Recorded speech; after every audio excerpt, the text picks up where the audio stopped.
We are now seeing requests come in from clients that are talking about levels of cuts and severity that go back to the days of eliminating general education transportation for students because of a lack of funding. Now, even though we have some enhanced funding coming from Senator Skinner's recent bill that codified into law, giving us 60% back on the dollar, that still leaves about 40% out of a district's general fund to contribute back to program of pupil transportation that they simply can't afford. Coming out of the COVID years and everything, we had pretty good support for education.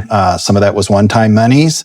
Sometimes those one-time monies were committed into staffing ongoing cost, but that's water under the bridge now because programs will end up being cut as a result of that. So it's reminding me, Ryan, of the mid and late 90s.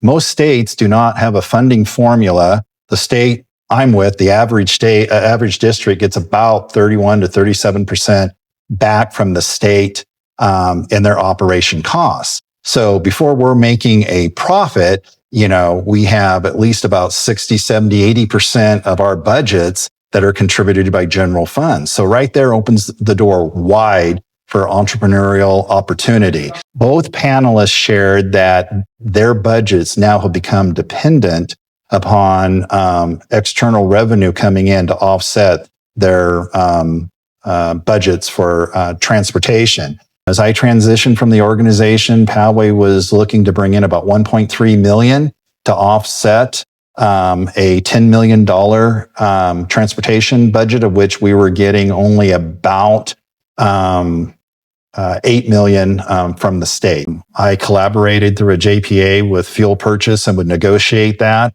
and then other districts would participate in that fuel cooperative bid. At one point in another organization, we had districts that simply got out of the fuel business, so to speak, because of their size and would purchase the fuel through myself or Mr. Ellison shared an example of doing such. But also both panelists and some folks in the audience talked about the ability to offset and actually had committed FTE additional staffing as a result of some of the entrepreneurial opportunities they were taking advantage of.